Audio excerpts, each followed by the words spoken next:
لقمان نے یہ بھی کہا کہ بیٹا اگر کوئی عمل چاہے رائی کے دانے کے برابر بھی چھوٹا ہو اور ہو بھی کسی پتھر کے اندر یا آسمانوں میں مخفی ہو یا زمین میں، اللہ اس کو قیامت کے دن لا موجود کرے گا۔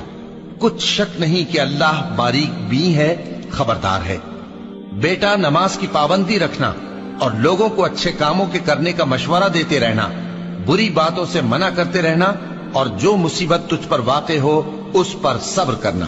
بے شک یہ بڑی ہمت کے کام ہیں۔ اور تکبر کرتے ہوئے لوگوں کے سامنے گال نہ پھلانا اور زمین میں اکڑ کر نہ چلنا، اس لیے کہ اللہ کسی اترانے والے شیخی خورے کو پسند نہیں کرتا۔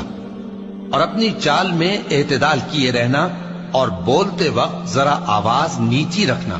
کیونکہ بہت اونچی آواز گدھوں کی سی ہے، اور کچھ شک نہیں کہ سب سے بری آواز گدھوں کی ہوتی ہے۔ کیا تم نے نہیں دیکھا کہ جو کچھ آسمانوں میں اور جو کچھ زمین